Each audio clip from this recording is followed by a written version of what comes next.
आज के एमसीक्यू के 50 क्वेश्चन में से अगर 35 का जवाब आप सही सही देते हैं तो समझिए आपका जो तैयारी है वो सही दिशा में है। हम देर न करते हुए चलते हैं सीधे आज का पहला सवाल की तरफ, जिसमें पहला सवाल है मानव शरीर का सामान्य तापमान सेल्सियस और फ़ारेनहाइट स्केल पर कितना होता है। इसका आंसर है 37 डिग्री सेल्सियस और 98.6 डिग्री फ़ारेनहाइट। देखिए, एक स्वस्थ मनुष्य का जो शरीर होता है ना, औसतन उसका तापमान 37 डिग्री सेल्सियस होता है। जब इसे फ़ारेनहाइट में बदला जाता है तो ए बराबर 9/5 इंटू सी प्लस 32 हो जाता है और यह 98.6 फ़ारेनहाइट हो जाता है। अगला जो सवाल है कह रहा है कि डॉक्टरी थर्मामीटर की रेंज केवल 35 डिग्री सेल्सियस से 42 डिग्री सेल्सियस तक की क्यों होती है। इसका आंसर है क्योंकि मानव शरीर का तापमान कभी भी इस सीमा से बाहर नहीं जाता। देखिए, इंसानी शरीर का तापमान न तो कभी 35 डिग्री सेल्सियस से नीचे रहता है और न ही 42 डिग्री सेल्सियस से ऊपर जाता है, इसलिए डॉक्टरी थर्मामीटर को इसी रेंज में बनाया गया है। अगला जो सवाल है करें प्रयोगशाला थर्मामीटर की सामान्य रेंज क्या होती है। तो इसका राइट आंसर है 10 डिग्री सेल्सियस से 110 डिग्री सेल्सियस। देखिए, लैब में रसायनों और उबलते पानी जैसे चीजों का तापमान मापना होता है जो बहुत कम या बहुत ज्यादा हो सकता है, इसलिए इसकी रेंज बड़ी रखी जाती है। अगला जो सवाल है कह रहा है कि किस तापमान पर सेल्सियस और फ़ारेनहाइट दोनों स्केल का मान एक समान होता है। तो इसका आंसर है -40 डिग्री पर। देखिए, सूत्र हम सभी जानते हैं कि C/5 बराबर क्या होता है, F-32/9 में। यदि C बराबर F बराबर x रखे तो हल करने पर x बराबर -40 आता है, यानी -40 डिग्री सेल्सियस बराबर -40 डिग्री फ़ारेनहाइट होता है। अगला जो सवाल है करें प्रयोगशाला थर्मामीटर से किसी वस्तु का तापमान नोट करते समय उसे वस्तु से बाहर क्यों नहीं निकालना चाहिए। इसका आंसर है क्योंकि इसमें किक नहीं होता है। देखिए, हालांकि प्रयोगशाला थर्मामीटर में संकुचन या किक नहीं होता है। अगर इसे वस्तु यानी जैसे गर्म और पानी से बाहर निकला जाता है तो हवा के संपर्क में आते ही पारे का स्तर तुरंत गिर जाता है और गलत रीडिंग दिखा देती है। अगला जो सवाल है करे डॉक्टरी थर्मामीटर में पारे के ठीक ऊपर एक संकुचन क्यों दिखाई दिया जाता है। देखिए, इसका आंसर है पारे के स्तर को अपने आप नीचे गिरने रोकने के लिए किक पारे को वापस नीचे जाने से रोकता है। इसी वजह से मरीज के मुंह से थर्मामीटर बाहर निकालने के बाद भी डॉक्टर आराम से सटीक तापमान पढ़ पाते हैं।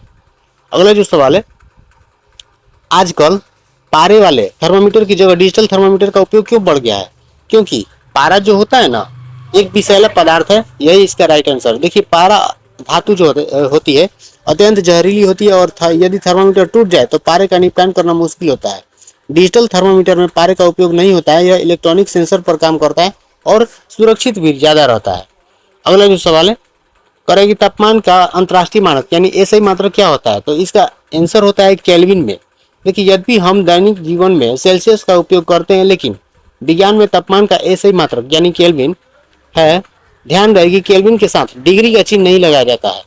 और अगला जो सवाल है परम शून्य तापमान का मान कितना होता है। तो इसका आंसर जो है -273.15 डिग्री सेल्सियस या 0 केल्विन। देखिए, यह ब्रह्मांड का न्यूनतम संभव तापमान है और इस तापमान पर पदार्थों के भीतर के अणुओं की गति पूरी तरह से रुक जाती है। अगला जो सवाल है करके स्वस्थ मनुष्य का तापमान केल्विन स्केल पर कितना होता है। तो इसका आंसर जो है 310.15 केल्विन। देखिए, सेल्सियस को केल्विन में बदलने के लिए उसमें 273.15 जोड़ा जाता है, अतः 37 प्लस 273.15 अगर जोड़ देंगे तो हो जाएगा 310 प्लस 310.15 केल्विन। अगला जो सवाल है मौसम की रिपोर्ट में दिए गए अधिकतम और न्यूनतम तापमान को मापने के लिए किस थर्मामीटर का उपयोग किया जाता है। इसका आंसर है अधिकतम न्यूनतम थर्मामीटर। देखिए, यह एक विशेष प्रकार का थर्मामीटर होता है जो पिछले 24 घंटे के अंदर पिछले 24 घंटे के दौरान जो होता है ना, दर्ज किए गए सबसे अधिक और सबसे कम तापमान को रिकॉर्ड कर लेता है। अगला जो सवाल है करके उष्मा और तापमान में मूल अंतर क्या होता है। देखिए, उष्मा जो होता है ना, उष्मा एक प्रकार का ऊर्जा होता है, जबकि तापमान की बात करें तो तापमान उसकी अवस्था या गर्मी का स्तर होता है। देखिए, उसमें कुल तापीय ऊर्जा को दर्शाती है, जैसे मात्रक हो गया जूल, ठीक ना। जबकि तापमान यह बताता है कि कोई वस्तु कितनी गर्म अथवा कितना ठंडा है, और इसका मात्रक जो होता है ना वो सेल्सियस या फिर केल्विन में मापा जाता है। अगला जो सवाल है पर क्या हम उबलते हुए दूध का तापमान डॉक्टरी थर्मामीटर से माप सकते हैं। अब बताइए, माप सकते हैं क्या। तो इसका आंसर होगा नहीं। देखिए, ऐसे करने से थर्मामीटर टूट सकता है।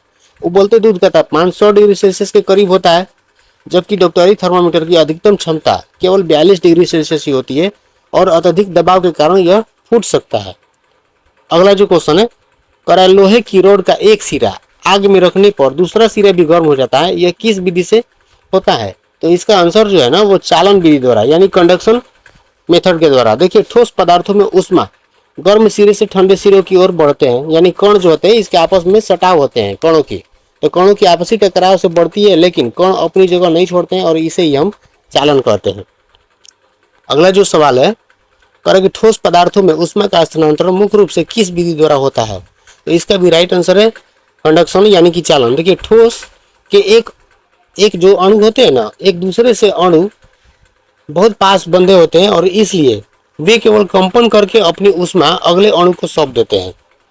अगला जो सवाल है, कह रहा कि तरल और गैसों में ऊष्मा का स्थानांतरण किस विधि द्वारा होता है? तो इसका आंसर है कन्वेक्शन विधि द्वारा, जिसे हम संवहन के नाम से जानते हैं। देखिए संवहन में गर्म तरल गैस के कण हल्के होकर खुद ऊपर उठते हैं और ऊपर के ठंडे कण उनका स्थान लेने के लिए नीचे आते हैं। इनमें कणों का वास्तविक मूवमेंट होता है। अगला जो सवाल है, करेगा सूर्य की ऊष्मा पृथ्वी तक किस माध्यम या विधि से पहुंचती है? तो इसका राइट आंसर है विकिरण विधि, जिसे हम रेडिएशन के नाम से जानते हैं। देखिए अंतरिक्ष में कोई हवा या माध्यम की आवश्यकता नहीं होती है। विकिरण ऊष्मा स्थानांतरण की एकमात्र ऐसी विधि है ना जिसके लिए किसी माध्यम की आवश्यकता नहीं होती है, सभी जानते हैं, और यह प्रकाश की गति से चलती है। देखिए दोस्तों, अगर वीडियो आपको पसंद आएगा तभी आप चैनल को सब्सक्राइब कीजिएगा, ठीक ना। कंटेंट आपको अच्छा लगेगा तभी, पहले आप पूरा वीडियो को देख लीजिए। ऐसा मैं आपको प्रेस नहीं दे रहा हूं कि मेरा वीडियो देखकर ही सब्सक्राइब कीजिए, नहीं, आपको कंटेंट अगर अच्छा लगता है तो सब्सक्राइब कीजिए। अगला सवाल है, कह रहा है समुद्र समीर कब और क्यों चलती है? तो इसका जो राइट आंसर है वो कह रहा है कि दिन के समय और समुद्र से जमीन की तरफ चलती है। देखिए दिन में सूरज की गर्मी से जमीन जल्दी गर्म हो जाती है और वहां की हवा ऊपर उठती है। उस खाली जगह को भरने के लिए समुद्र की ओर से ठंडी हवा जमीन की तरफ बढ़ती है।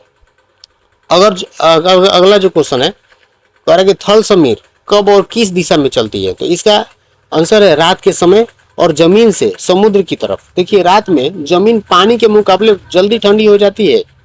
समुद्र का पानी गर्म होने के कारण वहां की हवा ऊपर उठती है और जिससे जमीन की ठंडी हवा समुद्र की तरफ चलती है। अगला जो सवाल है, कह रहे खाने पकाने वाले बर्तनों के हैंडल प्लास्टिक या लकड़ी के क्यों बना दिए जाते हैं? क्योंकि इसका आंसर देखिए क्या है, क्योंकि प्लास्टिक और लकड़ी ऊष्मा के कुचालक होते हैं। कुचालक पदार्थों में ऊष्मा प्रवाहित नहीं हो पाती है और इसलिए बर्तन गर्म होने पर भी उसका हैंडल ठंडा ही रहता है और उसे पकड़ना आसान होता है। अगला जो सवाल है, कह स्टील के बर्तनों के नीचे तांबे की परत क्यों लगा दी जाती है? देखिए इसका आंसर है तांबा जो होता है ना, स्टील की तुलना में ऊष्मा का बहुत अच्छा सुचालक होता है और आप सभी जानते हैं कि तांबा ऊष्मा को तेजी से और समान रूप से पूरे बर्तन में फैलाता है, जिससे खाना जल्दी पकता है और ईंधन की काफी बचत भी होती है। अगला जो सवाल है, कह रहा कि सर्दियों में एक मोटे कंबल के बजाय दो पतले कंबलों को एक साथ मिलाकर ओढ़ना अधिक गर्म क्यों रहता है? देखिए इसका जो आंसर है ना, कह रहा कि दोनों कंबलों के बीच बीच जो हवा फंसी रहती है ना, उसी के कारण। देखिए हवा ऊष्मा की कुचालक होती है और दो कंबलों के बीच हवा की एक परत बन जाती है जो हमारे शरीर की गर्मी को बाहर जाने से पूरी तरह रोक देती है। अगला जो सवाल है, कह रहा बर्फ के पिघलने से बचाने के लिए उसे जूट के बोरे या चूरा से क्यों लपेटा जाता है? देखिए इसका आंसर जो है ना, जूट और लकड़ी का चूरा ऊष्मा के कुचालक होते हैं। इनके रेशों के बीच हवा जो फंसी होती है उस जो बाहर के वातावरण की गर्मी को बर्फ तक नहीं पहुंचने देती है और जिससे बर्फ लंबे समय तक नहीं पिघलती। अगला जो सवाल है, कह रहा है घरों में वेंटिलेटर या रोशनदान हमेशा दीवारों में ऊपर की तरफ ही क्यों बना दिए जाते हैं? इसका आंसर है ना, वो संवहन के नियम के कारण यानी कन्वेक्शन के मेथड के कारण। देखिए अब होता क्या है, हमारे सांस लेने से या गर्मी में कमरे की हवा गर्म होकर ऊपर उठती है और एक बात समझिए कि जो हवा हम यूज कर लिए, जैसे हम जो हवा सांस ले लिए ना और सांस लेकर जैसे ही छोड़े तो वो हवा गर्म होकर ठंडी हो जाती है और ठंडी हो जाती है गर्म हो जाती है और हल्की हो जाती है, ठंडी बोल दिए सॉरी।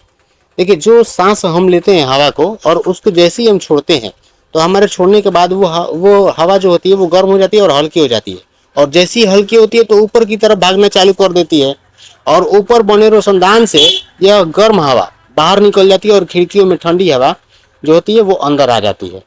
अगला जो सवाल है, पर खौलते पानी की तुलना में उसी तापमान की भाप से हाथ क्यों अधिक जलता है?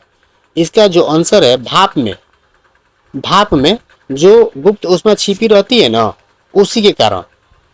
देखिए 100 डिग्री सेल्सियस के भाप के पास उसी तापमान के पानी की तुलना में 540 कैलोरी प्रति ग्राम अधिक ऊष्मा होती है, जिससे वाष्पीकरण की गुप्त ऊष्मा कहते हैं। अगला जो सवाल है, तरह की सर्दियों में लोहे के दरवाजे या हैंडल छूने पर वह लकड़ी के फ्रेम से ज्यादा ठंडा क्यों महसूस होता है? देखिए इसका आंसर है, देखिए लोहा जो है ना, लोहा ऊष्मा का सुचालक और लकड़ी जो है ना ऊष्मा का कुचालक होता है। जैसे ही हम लोहे को छूते हैं वह हमारे हाथ की ऊष्मा को तेजी से खींच लेता है, यानी हस्तांतरित कर देता है, जिससे हमें ठंडक का एहसास होता है और लकड़ी ऐसा नहीं कर पाती है। अगला जो सवाल है, थर्मस फ्लास्क में गर्म चाय लंबे समय तक गर्मी कैसे रहती है? देखिए इसका जो आंसर है ना, यह चालन, संवहन और विकिरण तीनों माध्यम में रोकता है, ठीक ना। इसकी दोहरी कांच की दीवारों के बीच वैक्यूम यानी निर्वात होता है, जो चालन और संवहन को रोकता है, और भीतर की चमकदार परत जो होती है ना, वो विकिरण द्वारा ऊष्मा को बाहर जाने से रोकती है। अगला जो सवाल है, सर्दियों में पक्षी अपने पंख फुलाकर क्यों बैठते हैं, फैलाकर? तो इसका आंसर जो है ना, वो पंखों के बीच हवा को रोकने के लिए। पंख फुलाने से उनके बीच काफी हवा भर जाती है और हवा कुचालक होने के कारण पक्षी के शरीर की गर्मी को बाहर निकलने से रोकती है, यानी बाहर नहीं निकलने देती है और उन्हें ठंड नहीं लगती है। अगला जो सवाल है, कि बादलों वाली रातें साफ आसमान वाली रातों की तुलना में अधिक गर्म क्यों होती है?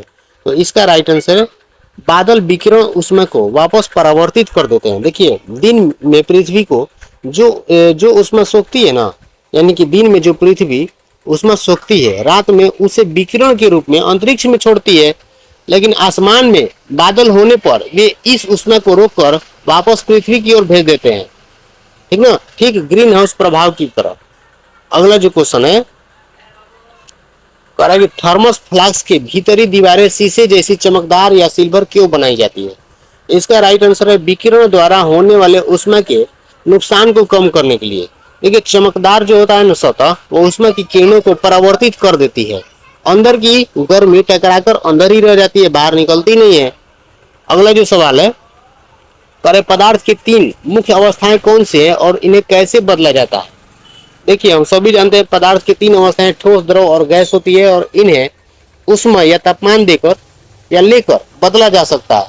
अब देखिए ठोस को गर्म करने पर वह यह द्रव में बदल जाता है, जैसे बर्फ से पानी बदलना, और द्रव को गर्म करने पर यह क्या होता है, यह सीधे गैस यानी पानी से वाष्प में बदल जाता है।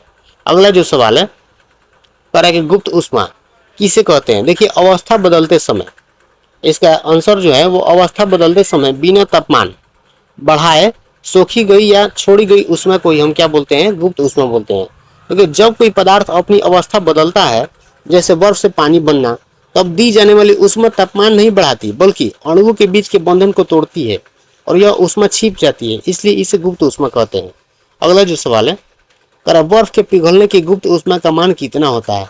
तो इसका होता है 80 कैलोरी प्रति ग्राम। देखिए 0 डिग्री सेल्सियस के 1 ग्राम बर्फ को पूरी तरह 0 डिग्री सेल्सियस के पानी में बदलने के लिए 80 कैलोरी ऊष्मा की आवश्यकता होती है। अगला जो सवाल है, कि पानी के वाष्पीकरण की गुप्त ऊष्मा कितनी होती है? तो इसका जो आंसर है वो है 540 कैलोरी प्रति ग्राम। देखिए 100 डिग्री सेल्सियस के 1 ग्राम पानी को 100 डिग्री सेल्सियस की भाप में बदलने के लिए 540 कैलोरी ऊष्मा सोखनी पड़ती है। अगला जो सवाल है, कि घड़े का पानी गर्मियों में भी ठंडा क्यों रहता है? इसका जो आंसर है ना, वो है वाष्पीकरण के कारण। देखिए घड़े की दीवारों में छोटे छोटे छिद्र होते हैं, जिन सभी जानते हैं, जिनसे पानी रिस कर बाहर आता है, और यह बाहर आया पानी हवा में उड़ने यानी वाष्पीकृत होने के लिए घड़े के अंदर के पानी से ऊष्मा गर्मी खींच लेती है, और जिससे अंदर का पानी ठंडा हो जाता है। और अगला जो सवाल है, कि जब हम हाथ पर सैनिटाइजर या पेट्रोल गिराते हैं तो हमें ठंडक क्यों महसूस होती है? देखिए इसका जो आंसर है, तीव्र वाष्पीकरण के कारण। पेट्रोल या सैनिटाइजर का जो क्वथनांक होता है बहुत कम होता है, और यह हमारे हाथ की गर्मी को तुरंत सोखकर हवा में उड़ जाता है। शरीर से ऊष्मा निकलने के कारण यह हमें ठंडक लगती है। अगला जो सवाल है, करेक्ट, ऊर्ध्वपातन क्या है और इस चैप्टर के संदर्भ में उदाहरण दीजिए। देखिए ऊर्ध्वपातन क्या होता है ना, किसी ठोस का, किसी ठोस वस्तु का बिना द्रव बने सीधे गैस के रूप में बदल जाना ही ऊर्ध्वपातन कहलाता है। और कपूर जो होता है ना, ये ऊर्ध्वपातन विधि द्वारा ही शुद्ध किया जाता है। देखिए कपूर या अमोनियम क्लोराइड को गर्म करने पर वे पिघलते नहीं है, बल्कि सीधे गैस यानी भाप बनकर उड़ जाते हैं। अगला जो सवाल है, कर बर्फ का पिघलना कौन सा परिवर्तन है और क्यों। तो देखिए बर्फ का पिघलना भौतिक परिवर्तन है, यानी फिजिकल चेंज होता है इसमें, क्योंकि इसमें केवल पदार्थ की अवस्थाएं जो बदलती है, जैसे ठोस में द्रव, कोई नया रासायनिक पदार्थ नहीं बनता। पानी को दोबारा ठंडा करने पर फिर से बर्फ बनाया जा सकता है। अगला जो सवाल है, करा 0 डिग्री सेल्सियस के पानी और 0 डिग्री सेल्सियस के बर्फ में कौन सा अधिक ठंडा पैदा करेगा। इसका आंसर है 0 डिग्री सेल्सियस की बर्फ। देखिए बर्फ के पास पानी की तुलना में 80 कैलोरी प्रति ग्राम ऊष्मा कम होती है और गुप्त ऊष्मा के कारण इसलिए बर्फ सामने वाली वस्तु से ज्यादा गर्मी खींचेगी और अधिक ठंडा करेगी। अगला जो सवाल है, करे कि उबलना और वाष्पीकरण में क्या अंतर है। देखिए इसका आंसर है, करे कि उबलना एक निश्चित तापमान पर पूरे द्रव में होता है, जबकि वाष्पीकरण किसी भी तापमान पर केवल सतह से होता है।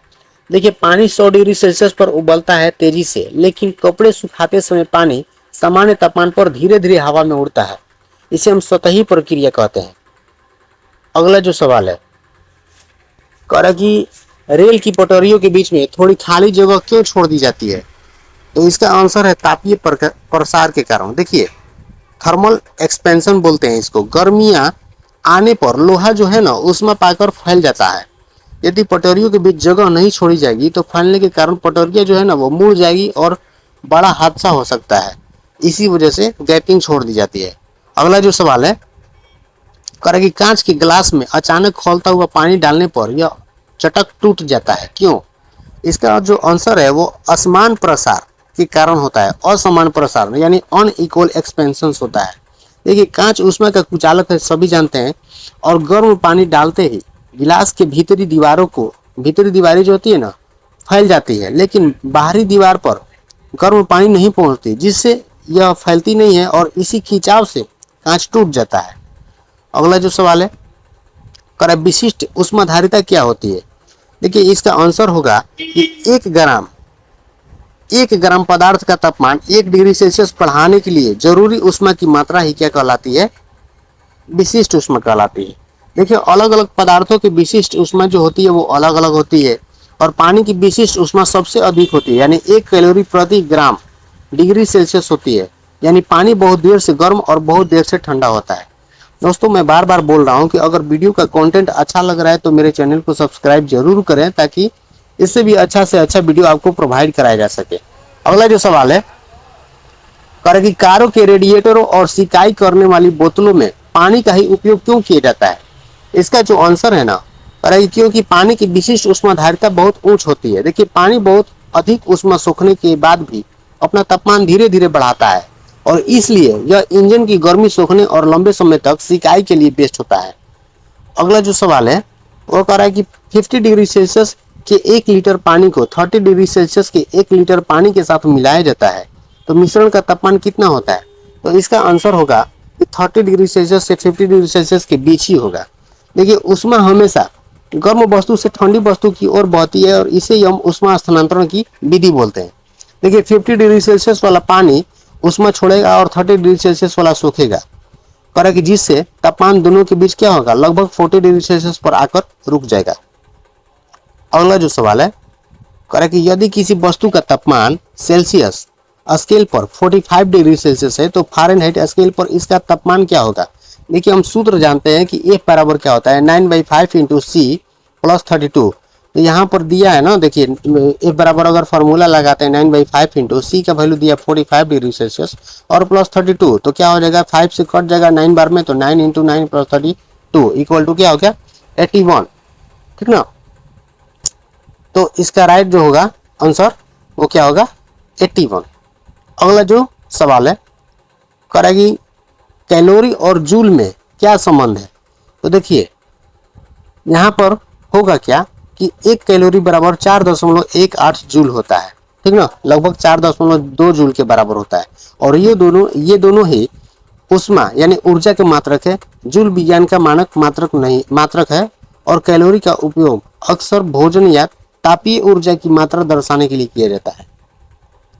अगला जो सवाल है कह रहा है कि द्विधातु पट्टी क्या है और यह किस सिद्धांत पर कार्य करती है।